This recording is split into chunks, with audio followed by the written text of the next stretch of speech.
प्रारंभिक शिक्षा पूर्णता प्रमाण पत्र परीक्षा 2026 मॉडल पेपर फर्स्ट।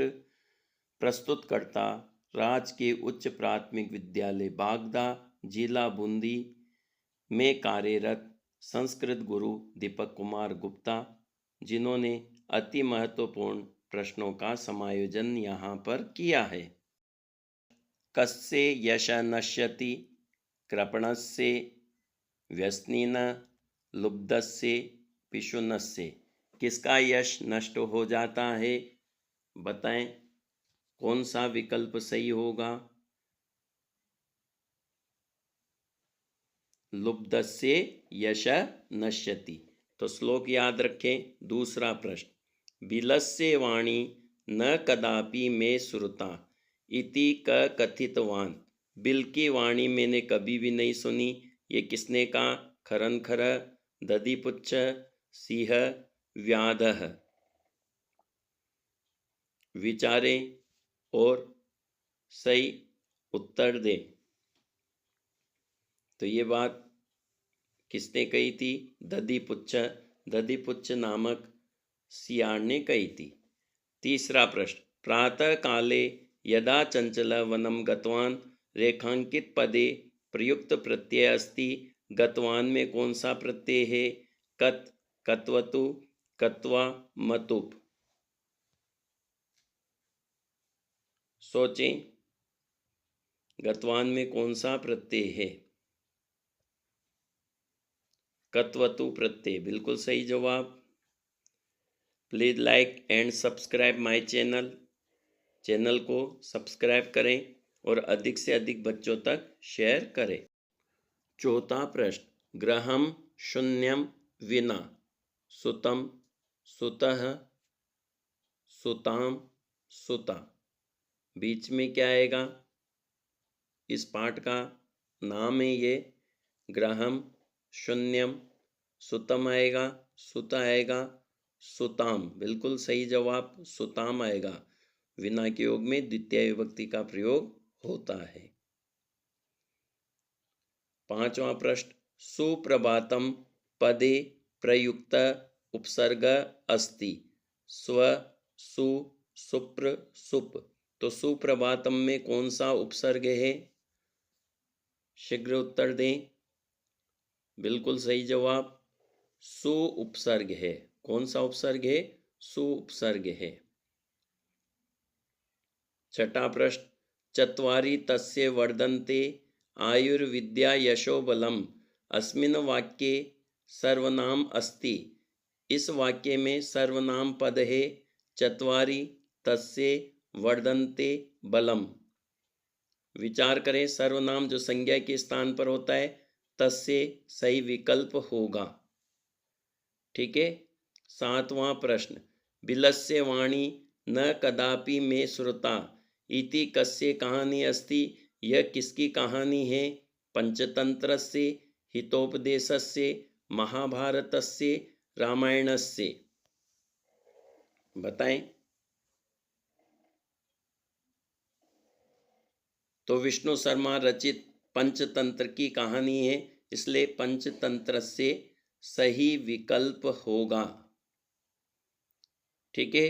अगला प्रश्न 8 नंबर का प्रश्न है, पाटलिपुत्रम निक्षा आर्यभटस्य वेदशाला आसीत् अस्मिन् वाक्ये अव्ययम पदम अस्ति। पाटलिपुत्र के पास आर्यभट्ट की वेदशाला थी। इस वाक्य में अव्ययी पद है वेदशाला, आसीत्, पाटलिपुत्रम, निक्षा। बताएं। तो निक्षा सही जवाब होगा। निक्षा के योग में द्वितीय विभक्ति का प्रयोग होता है, तो पाटलिपुत्रम में द्वितीय विभक्ति का प्रयोग हुआ है। इस प्रकार 8 प्रश्न 1-1 नंबर के होंगे। अब 9वां प्रश्न है, संधि विच्छेदम या संधि युक्तम च कुरुत। संधि विच्छेद या संधि युक्त करे। तो भोजपत्र ऊपरी मिलाकर क्या बनेगा ये बताना है। और स एव का संधि विच्छेद क्या होगा? तो भोजपत्रोपरि गुण संधि में उ मिलके ओ हो गया है और सहदन एव सहेव वृद्धि संधि में ऐ आदेश हो जाता है। विशेषण विशेष्य मेलनम कुरुत, विशेषण है विषमा, क्लांत, स्वस्था, जगन्यम। विशेष्यम है व्याघ्र, पाषाण, कृत्यम, मनोदशा। तो विषमा के साथ क्या होगा? पाषाण ऊबड़ खाबड़ पत्थर, क्लांत व्याघ्र थका हुआ व्याघ्र, स्वस्था मनोदशा और जगन्यम कृत्यम। इस तरह से मिलान कर देंगे। अगला प्रश्न है कोष्टकेषु प्रदत्तेषु शब्देषु समुचितां विभक्ति योजयित्वा रिक्तस्थानानि पूरयत। अभित पर्वता सन्ति। ग्राम, ग्राम का विभक्ति में प्रयोग करना है। स त्वं गच्छसि, अस्मत् शब्द का प्रयोग करना है। तो ग्रामम हो जाएगा अभी तक योग में द्वितीया। ठीक है। मया स के योग में तृतीया विभक्ति होती तो अस्मत् की तृतीया मया हो जाएगा। और रामः अलम राम पर्याप्ते, पर्याप्त अर्थ में अलम के योग में चतुर्थी होती तो रावणाय हो जाएगा। और नमः के योग में चतुर्थी विभक्ति होती है तो गुरवे नमः हो जाएगा। अतीव आनंद प्रदोयम जल विहार अत्र विशेषम विशेषणम च पदम पृथक कुरुत। विशेषण और विशेष्य छांटना है। अतीव आनंद प्रद है यह जल विहार, तो विशेषण क्या होगा? अतीव आनंद प्रद हो जाएगा और विशेष्य क्या हो जाएगा? जल विहार हो जाएगा। अगला प्रश्न उचित्र क्रियापदानि मंजूषात चित्वा रिक्तस्थानानि पूरयत। दृष्टा उदेति, शृणुत, अहम, प्राप्यन्ते। तस्ये दृष्टि कालातिगामिनी, तत्र तो वंशवृक्षापि पूर्वदिशायां सावहित मनसा। अब यहाँ पर तस्य दृष्टि कालातिगामिनी दृष्टा हो जाएगा। तत्र तो वंशवृक्षापि प्राप्यन्ते क्रिया हो जाएगी। पूर्व दिशायाम उदेति हो जाएगा। सावहित मनसा शृणुत हो जाएगा। रेखांकित पदम आद्रते प्रश्न निर्माणम कुरुत। व्याद व्याघ्रम जालात बहि निर्सार्यत। जो जालात से प्रश्न निर्माण करना है, पंचमी विभक्ति एक वचन है तो किम शब्द पंचमी एक वचन क्या हो जाएगा? कस्मात। प्रसन्नताया विषयोयम, तो प्रसन्नतायाः रेखांकित पद है। स्त्रीलिंग षष्ठी विभक्ति एक वचन है तो किम शब्द स्त्रीलिंग षष्ठी विभक्ति एक वचन में क्या हो जाएगा? कस्याः हो जाएगा। ठीक है। तो व्याद व्याघ्रम कस्मात बहि निर्सार्यत और कस्या विषयो अयम। अधोलिखितानां वाक्यानां घटनाक्रमानुसारेण क्रमायोजनम कुरुत। घटनाक्रम के अनुसार घटनाक्रम उल्टा सीधा होगा। आपको पाठ की कहानी के आधार पर पहले कौन सी घटना हुई, फिर कौन सी ध्यान से पढ़ करके करनी है। जैसे क गुहाया स्वामी दधिपुच्छ नाम सृगाल समागच्छत। ख सिंह एकां महतीं गुहां अपश्यत। परिभ्रमन् सिंह क्षुधार्तो जात। दूरस्थ सृगाल रवं कर्तुम् आरब्ध। ङ सिंह सृगालस्य आह्वानम् अकरोत्। च दूरं पलायमान सृगाल श्लोकं पठत्। गुहायां कोऽपि अस्ति इति सृगालस्य विचार। तो इस तरह से ये 8 लाइनें हैं जिनको घटनाक्रम से जोड़ना है। 4 नंबर का प्रश्न है। ठीक है। चित्रं दृष्ट्वा मंजूषात पदानि प्रयुज्य 4 वाक्यानि रचयन्तु। चित्र देखकर मंजूषा में प्रयुक्त पदों की सहायता से 4 वाक्य लिखने हैं। अथवा मंजूषायां लिखितानां शब्दानां साहाय्येन कथां लिखत। तो कहानी लिखना ज़्यादा सही होगा। एकस्मिन् वने एकः वृद्धः व्याघ्रः आसीत्। स एकदा व्याधेन विस्तारिते जाले बद्धः अभवत्। स बहुप्रयासं कृतवान् किन्तु जालात् मुक्तः नाभवत्। अकस्मात् तत्र एकः मुष्कः समागच्छत्। बद्धं व्याघ्रं दृष्ट्वा स तम् अवदत्, अहो भवान् जाले बद्धः, अहं त्वां मोचितुम् इच्छामि। तच्छ्रुत्वा व्याघ्रः साट्टहासम् अवदत्, अरे त्वं क्षुद्रजीव मम साहाय्यं करिष्यसि। यदि त्वं मां मोचिष्यसि तर्हि अहं त्वां न हनिष्यामि। मुष्कः स्वकीयै लघुदन्तैः तज्जालस्य कर्तनं कृत्वा तं व्याघ्रं बहिः कृतवान्। ठीक है, इस तरह से कहानी पूर्ण करनी है। प्रश्नपत्र अतिरिक्तात् पाठ्यपुस्तकात् 2 श्लोकौ लिखत। ऐसे 2 श्लोक पाठ्यपुस्तक के लिखने हैं जो प्रश्न पत्र में नहीं आए हो। ये 4 अंक का प्रश्न होगा। इसके बाद 18 नंबर के प्रश्न में खंड 2 खंड होंगे जिसमें श्लोक के टुकड़े होंगे या गद्यांश के टुकड़े होंगे। उनको आपस में सुमेलनम कुरुत सुमेलित करना है।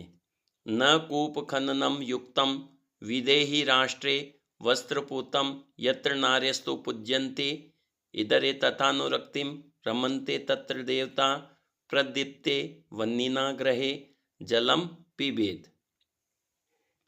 अब आपको देखना है कि क्या सही उत्तर होगा। न कूप खननम युक्तम प्रदीप्ते वह्निना ग्रहे। ठीक है। विदेहि राष्ट्रे तथा अनुरक्तिम वस्त्रपूतम जलम पिबेत यत्र नार्यस्तु पूज्यन्ते रमन्ते तत्र देवता। इस तरह से उत्तर कर देंगे। मंजूषात उचितानि संज्ञापदानि चित्वा रिक्तिस्थानि पूरयत। मंजूषा से उचित संज्ञा पद चुनकर रिक्त स्थानों की पूर्ति करो। चिकित्सिकाम चंचल वृक्षा स्त्रगाल। अचिंत्यत अहो विनष्टो अस्मि। तो क्या आएगा? स्त्रगाल अचिंत्यत अहो विनष्टो अस्मि। कर्गद उद्योगे वृक्षाणाम उपयोगेन कृत्यन्ते स्म। तो क्या उत्तर होगा? वृक्षाः कर्तयन्ते स्म। वृक्षम उपगम्य अपृच्छत। वृक्ष के पास जाकर पूछा। किसने पूछा? चंचल नामक व्याध ने वृक्ष के पास जाकर पूछा, है ना। माले त्वं चिकित्सिकाम प्रति गतवती आसी। हे माला, तुम चिकित्सक की ओर गई थी। इस तरह से रिक्त स्थान की पूर्ति संज्ञा पद के माध्यम से करनी है। अधोलिखितानि प्रश्नानाम उत्तराणि एक पदेन लिखत। एक पद में उत्तर देना है। आर्यभट्टेन क ग्रंथ रचित। आर्यभट्ट ने कौन सा ग्रंथ लिखा? इयं धरा कई स्वर्णवद भाति। यह धरा किसकी सहायता से सोने के समान चमकती है? का स्वदृढ़ निश्चयात न विचलती। कौन अपने निश्चय से विचलित नहीं होती? अहम वसुंधराम किम मन्ये। तो पहले प्रश्न का उत्तर होगा आर्यभट्टियम। दूसरे का होगा सश्चय। तीसरे का होगा सावित्रीबाई फूले। और चौथे का होगा कुटुम्बम। हम पृथ्वी को क्या मानते हैं? अपना कुटुंब मानते हैं। यह धरा किससे सोने के समान चमकती है? शस्यई फसल से चमकती है। ठीक है, इस तरह से एक पद में उत्तर देना है। अधोलिखितानि प्रश्नानाम उत्तराणि पूर्णवाक्येन लिखत। वृक्षाणाम कर्तनम कथम न्यूनताम स्यास्यति। वृक्षों के काटने में कैसे कमी आएगी। व्याघ्रस्य पिपासा कथम शांता अभवत्, व्याघ्र की प्यास कैसे शांत हुई। भारत जनता अहम कई परिपूता अस्ति, भारत जनता किससे पवित्र है। सप्तभगिनी प्रदेशे के निवसन्ति, सप्तभगिनी नामक जो प्रदेश है उसमें कौन कौन निवास करते हैं।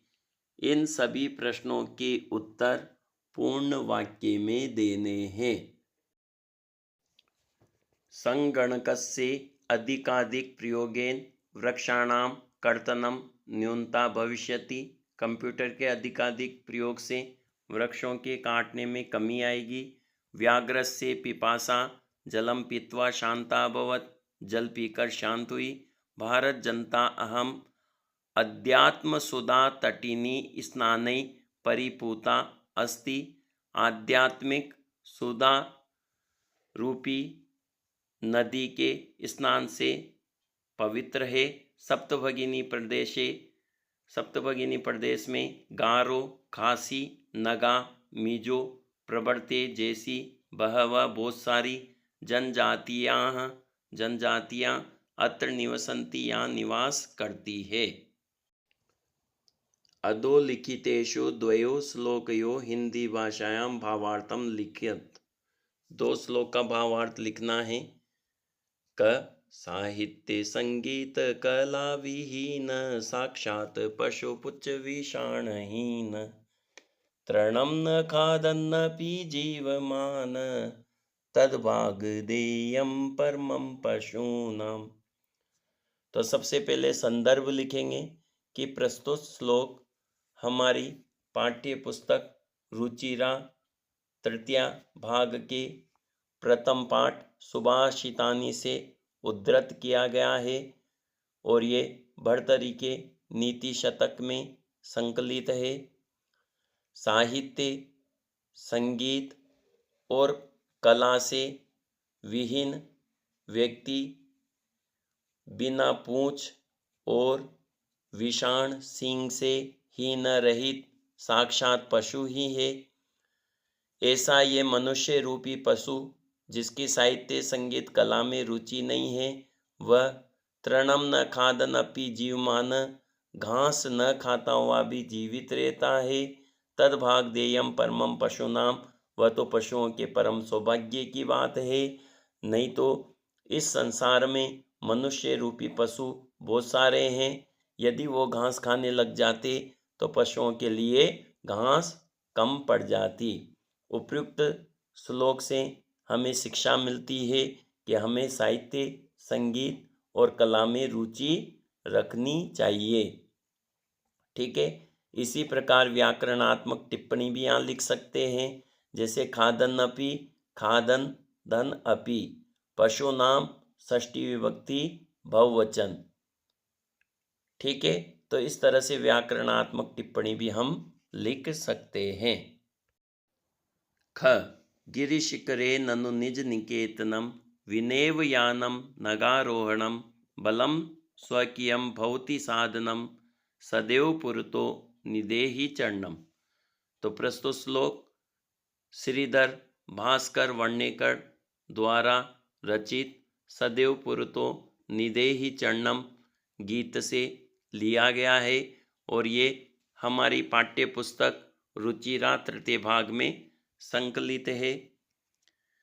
यहाँ पर निरंतर चलने की शिक्षा दी गई है कि व्यक्ति को निरंतर कार्य करता रहना चाहिए। गिरिशिखरे ननु निज निकेतनम, पर्वतीय शिखर पर हमारा निकेतन घर है। विनेव यानम नगारोहणम, और बिना यान की सहायता के, बिना वायुयान के ही नगारोहणम पहाड़ पर चढ़ना है। बलम स्वकीयम भवति साधनम, और उसमें स्वकीयम एकमात्र अपना बल ताकत ही साधनम भवति साधन होता है। इसलिए हे मनुष्य, सदैव पुरतो निदेहि चरणम, सदैव हमेशा पुरतः सामने की ओर ही चरण निदेही रखो। तो यहाँ पर हमें निरंतर कर्म करने की शिक्षा दी गई है। विनेव विनाधन एव वृद्धि संधि, सदैव सदादन एव वृद्धि संधि नगारोहणम नगदन आरोहणम दीर्घ संधि। इस तरह से व्याकरणात्मक टिप्पणी भी लिख सकते हैं। अभिवादनशीलस्य नित्यं वृद्धोपसेविन चत्वारि तस्य वर्धन्ते आयुर्विद्या यशोबलम। प्रस्तुत श्लोक हमारी पाठ्य पुस्तक रुचिरा तृतीय भाग की नीति नवनीतम नामक पाठ से उद्धृत किया गया है, जिसमें मनुस्मृति के श्लोकों का संग्रह किया गया है। इसका अर्थ इस प्रकार से है, अभिवादनशीलस्य निरंतर अभिवादनशील व्यक्ति के और नित्यम हमेशा वृद्धोपसेविन वृद्ध जनों की सेवा करने वाले तस्य उस व्यक्ति के चत्वारि चार गुण हमेशा वर्धनते बढ़ते हैं, आयु विद्या यश और बल। आयु विद्या यश और बल ये चारों उसके बढ़ते हैं जो अभिवादनशील होता है और अपने से बड़ों की सेवा करता है। इसलिए यदि आपको दीर्घायु प्राप्त करनी है, अच्छी विद्या प्राप्त करनी है, यश प्राप्त करना है, बल प्राप्त करना है, तो हमें अभिवादनशील और वृद्धोपसेवी बनना चाहिए। ठीक है। वृद्धोपसेविन वृद्ध धन उपसेविन गुण संधि है यहाँ पर। अभिवादनशीलस्य में षष्ठी विभक्ति है। आयुर्विद्या में आयुः विद्या आयुर्विद्या बनेगा। तस्य में तत्शब्द षष्ठी विभक्ति एक वचन है। इस तरह से व्याकरणात्मक टिप्पणी भी लिख सकते हैं। बिलस्य वाणी न कदापि मे श्रुता अथवा सावित्रीबाई फूले पाठस्य सारम। इसमें से एक पाठ का सार हिंदी भाषायाम लिखत हिंदी भाषा में लिखना है, जो 8 अंक का होगा। इसलिए सभी पाठों का सार हमें याद होना चाहिए। बिलस्य वाणी न कदापि में श्रुता महत्वपूर्ण है। मंजूषातः पदानि चित्वा सत्संगति विषयोपरि अष्टवाक्यानि रचयत। सत्संगति पर 8 वाक्य लिखने हैं। या तो ये प्रश्न करना है जो थोड़ा कठिन होगा, या फिर अथवा में प्रार्थना पत्र आएगा। मंजूषातः रिक्त स्थानानि पूरयित्वा प्रार्थना पत्रम लिखत। मंजूषा से रिक्त स्थानों को पूर्ण करके प्रार्थना पत्र लिखे। इस तरह का प्रार्थना पत्र होगा जिसमें रिक्त स्थान होंगे और ऊपर मंजूषा में भरने योग्य शब्द होंगे। निवेदयामि भवन्तः श्रीमन्तः स्वीकृति विद्यालय। अब देखेंगे सेवायाम श्रीमन्तः प्रधानाध्यापका महोदया राजकीय उच्च प्राथमिक विद्यालय, जो विद्यालय हो उसका नाम लिखेंगे। विषय दिनत्रयस्य अवकाशार्थम प्रार्थना पत्रम। विषय दिन 3 दिन के अवकाश के लिए प्रार्थना पत्र। महोदय सविनय निवेदयामि। सविनय निवेदन है यत् कि अद्य अहम आज मैं शीत ज्वरेण पीड़ितो अस्मि। शीत ज्वर से पीड़ित हूँ। अस्मात् कारणात् इस कारण से दिनत्रयम यावत् 3 दिन तक विद्यालय में उपस्थातुम न शक्नोमि उपस्थित नहीं हो सकता। अतः प्रार्थना है यत् की दिनांक, जो भी दिनांक को लिख देंगे, इतने से इतने तक दिनत्रयस्य अवकाशम स्वीकृत्य 3 दिन का अवकाश स्वीकृत कर माम अनुग्रहीष्यन्ति भवन्तः मुझे अनुग्रहित करें। भवत आज्ञाकारी शिष्य। यदि प्रश्न में नाम हो तो नाम भी लिख देंगे, नहीं तो रोल नंबर लिख देंगे। अंतिम प्रश्न है अधोलिखितम गद्यांशम पठित्वा प्रश्नानाम उत्तराणि संस्कृत भाषायां लिखत। अधोलिखित गद्यांश को पढ़ करके प्रश्नों के उत्तर संस्कृत भाषा में लिखे। ये पुस्तक का होगा गद्यांश। ध्यान से पढ़ेंगे। समाजे, समाज में, नूतनानां विचाराणां, नवीन विचारों के, स्वीकरणे, स्वीकार करने में, प्राय, सामान्य जना, सामान्य जन, काठिन्यम अनुभवन्ति, कठिनता अनुभव करते हैं, भारतीय ज्योतिष शास्त्रे, भारतीय ज्योतिष शास्त्र में, तथैव उसी प्रकार, आर्यभट्टस्य अपि विरोधः अभवत्, आर्यभट्ट का भी विरोध हुआ, तस्य सिद्धांता उपेक्षिता, उनका सिद्धांत उपेक्षित हो गया, स पंडितम मन्ये नानाम उपास पात्रम जात, वह पंडितों के उपास के पात्र, मजाक के पात्र बन गए, पुनरअपि फिर भी, तस्य दृष्टि, उनकी दृष्टि, कालातिगामिनी दृष्टि, दृष्टा कालातिगामिनी थी, आधुनिकई वैज्ञानिकई, आधुनिक विज्ञानों ने, तस्मिन उनमें, और तस्य सिद्धांते च, और उनके सिद्धांत पर, समाधान प्रकटित, आदर प्रकट किया, अस्मात् कारणात्, इसी कारण से, अस्माकम हमारे, प्रथम उपग्रह से नाम, प्रथम उपग्रह का नाम आर्यभट्ट इति कृतम, आर्यभट्ट यह रखा गया, वस्तुतः भारतीयाया गणित परंपराया अच्छ विज्ञान परंपराया असौ एक शिखर पुरुष आसीत। वस्तुतः भारतीय गणित परंपरा और विज्ञान परंपरा के वह एक शिखर पुरुष थे। अब इस पर प्रश्न पूछे जाएंगे। उपर्युक्त गद्यांशस्य उचितम शीर्षकम गद्यांशम पठित्वा लिखत। तो उचित शीर्षक क्या होगा? आर्यभट्ट। भारतीय ज्योतिष शास्त्रे कस्य विरोध अभवत, किसका विरोध हुआ ज्योतिष शास्त्र में? आर्यभट्ट से, आर्यभट्ट का। अस्माकं प्रथम उपग्रह से नाम स्यात्, हमारे प्रथम उपग्रह का नाम आर्यभट्ट था। भारतीयाया गणित विज्ञान परंपराया का शिखर पुरुष आसीत, भारतीय गणित विज्ञान परंपरा के शिखर पुरुष कौन है? तो आर्यभट्ट आसीत, आर्यभट्ट थे। इस तरह से गद्यांश में पूछे गए प्रश्नों का उत्तर सही से देना है, और ये 8 नंबर का गद्यांश आएगा जो पठित होगा। कृपया वीडियो को अधिक से अधिक शेयर करें ताकि संस्कृत के बच्चों तक यह वीडियो समय पर पहुंच जाए और उनको परीक्षा में लाभ हो। धन्यवाद। जयतु संस्कृतम, जयतु भारतम।